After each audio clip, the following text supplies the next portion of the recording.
I'm Danielle Harris, riding Route 666 to America's scariest home haunts.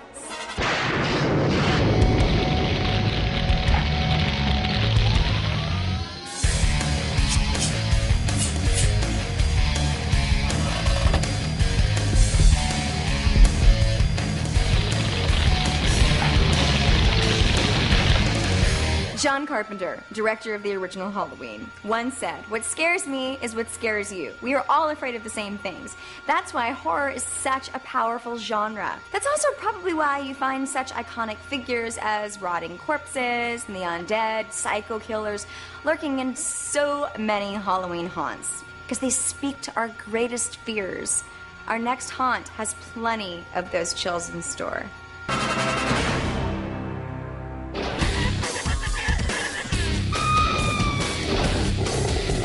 My name is WROLSON. Our haunt name is Haunt 31. We've been doing this for 9 very long years.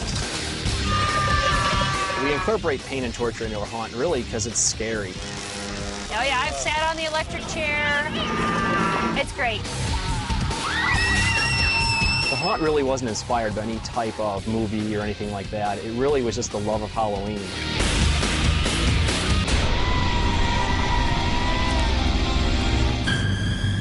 Our haunt is an outdoor-themed haunt. We incorporate props that portray pain and suffering. Corpses and skeletons and things of that nature. My husband builds just about everything. There's the electric chair. We pretty much pride ourselves on our animatronics and pneumatics. When you walk into the front yard, there are a whole lot of scary things to see. The first thing you'll see is this pillar that pops up at you.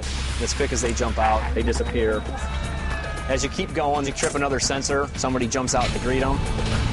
As you head up the driveway, there is a barrel spitter.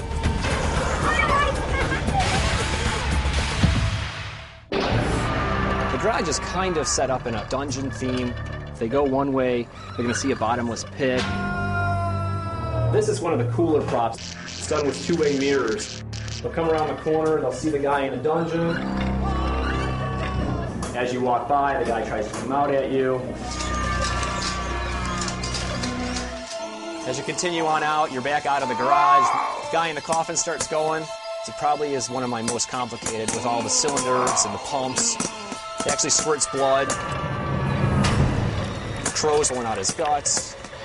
After they see this guy, they'll usually go, "Oh, that's gross." And we've got the lady that drops down off of the larger monument. He asked me to test it out for him, and he didn't have the air pressure adjusted, and the thing came down at about 90 miles an hour and nailed me right in the nuts. Anyway, I dubbed that the Nutcracker. The electric chair actually is one of our favorite props. People can actually interact with it. They'll sit inside. This is Rick. Hi. Rick's volunteered to be electrocuted today. The chair actually has several sensors. You have to be seated and leaning back in order for it to run.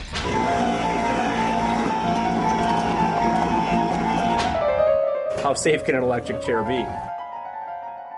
The reason we do this is really the enjoyment of building the props and seeing the reaction of the people throughout the season. You just can't get enough of it. That's a wrap. We'll see you tomorrow when our month-long tribute to America's Scariest Home Haunts continues. You won't want to miss that. I could not imagine doing our haunt without live actors. It just wouldn't have the same effect. An actor should use the darkness. Help me! It will make people jump. Remember, home is where the haunt is. Boo. If you can make the best haunted house, FearNet can get rid of the scariest part. The mortgage. Live mortgage or rent-free for an entire year. FearNet's scariest haunted house search, where one home video could be worth $50,000.